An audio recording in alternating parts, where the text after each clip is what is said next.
welcome to the Huddle. I'm Crystal Rich, and I'm joined by Matt Demecki. What's up? What up? Matt, how you doing today? I'm good. I'm chilling. Yeah? I'm slowly recovering from the Carson Wentz thing, so now it's like I feel like it's becoming a bit better. I was just having a good day. You had to bring up Carson Wentz. No, it's good though. We're progressing. I believe in through both. the week. I believe too. I believe too. However, we have an NBA topic today. The Thunders are currently 12-14 and have 7 losses in their last 12 games. With the Thunder's struggle, Paul George, is he staying or is he leaving the Thunder?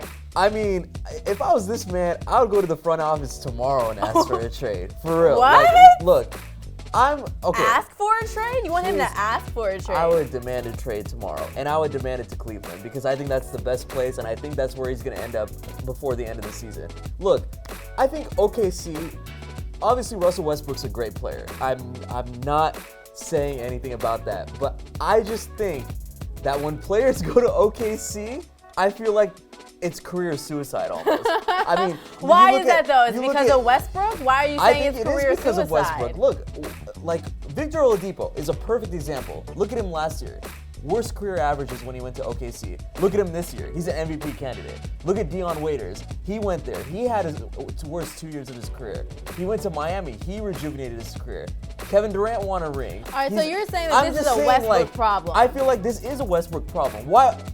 Like, we've seen it. All the evidence is right there. Okay, he played with Harden. He played with Durant. They still couldn't make it work. Like, so you're speechless right now. Like, okay, I'm number one, freaking out Paul because George people is are not going looking at this. anywhere. I mean, he just got to the team. People forget that players need time to gel and figure it out. Just like football has like their OTAs, they need to next season just chill out. Don't be so like uptight. Hang out together, because when you play street basketball, you play your best ball with your buddies because you know each other. You got time to gel. Am I lying? You play best ball with your friends, I totally right? agree. He needs to get to that level where he is really good friends with Westbrook, and then maybe that will kind of humble Westbrook's play if you're saying he's too dominant on the court. I mean, right now he's putting up 18 points averaging in the last 10 games, so he's doing what he should. He can do a lot better, but look, if you're OKC right now and you look at this situation, do you say, okay, we're just gonna maybe keep Paul George till the end of the season and he might possibly walk and we're gonna get nothing for him, when we had to give up Victor Oladipo and they had to give up a couple picks? Exactly, but they had to give up stuff to get him. If right now they're struggling and they see Paul George as a trade asset, they can trade him to a Cleveland and get maybe a Tristan Thompson back. No. Maybe get a pick back. And then you're saying according to you, then Tristan Thompson would struggle with OKC. But so you're going to get something back. This is the thing, though. You don't just go out and make these things happen and get Paul George, and then one season, not even a whole season, half a season of woes, and then you're already ready to trade him. If the front office did that, I would say you need to re-look at your front office and then make some changes there. Look, the thing is, with the front office right now, they have to be in a panic mode because he is a free agent at the end of the season. If he had 2, maybe 3 years left on his contract, that'd be fine, but he's in a position to maybe walk next year, maybe to the Lakers, maybe to the Cavs, wherever he wants to go.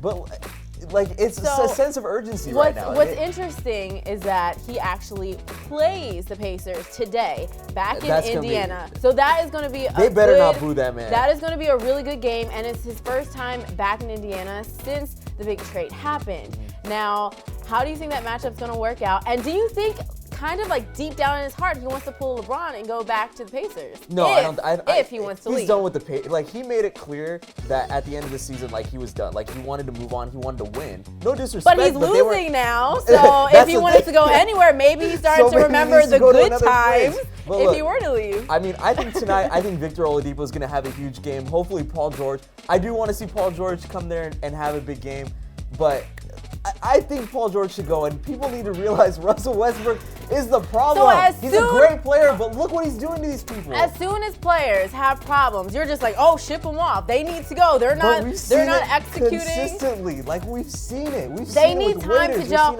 I agree that Westbrook, I'm not saying that he's a problem, but maybe he needs to work on how he gels with players better on the court. Yeah. That definitely needs to happen. There's a reason why KD stuck out there for so long and then dipped, and then they had the whole beef. Got a ring on his finger. Yeah. However, if he can in the offseason, I don't think these changes are going to happen during the season. I No, really it's don't. not. Because, look, Carmelo Anthony came the first day of training camp. Like, how are you supposed to gel with Right, somebody exactly. like that so quick? But that's to my point, though. This happened so quickly, this big three happened so quickly that they didn't have time to gel. So I think that they know towards the end of the season when they can just relax and they can have that off season to get things right, they are going to be really dominant next year if they can keep everyone on the roster, the big three at least. But I mean, you think if they finish maybe the 8th seed or the 7th seed and they get bounced out of the first round, you think they're going to say, okay, you know what? We're going to come back with the same team next year? Yes, I actually don't think know. if they make the 7th seed, I actually think that will be amazing for them because it shows the potential that they have. And then when they have that time to gel, But what if they get bounced the first round? So what? I mean, I would they're having their panic if I was the woes. front office. You're panicking for this season, but I'm not saying their season's over, but you can kind of assume that it's not going to be like a blowout crazy season where they're going to win a ring. Not going to happen. I'm just going to say Melo and Paul George, I don't think is going to be back with that team next year. Oh my gosh. I don't think either of them will be. You are so crazy. I'm just saying. I think let it's us real. know if you are Team K-Rich or Team Matt Demecki in this argument down in the comments below. And thank you so much for watching The Huddle. We'll catch you next time.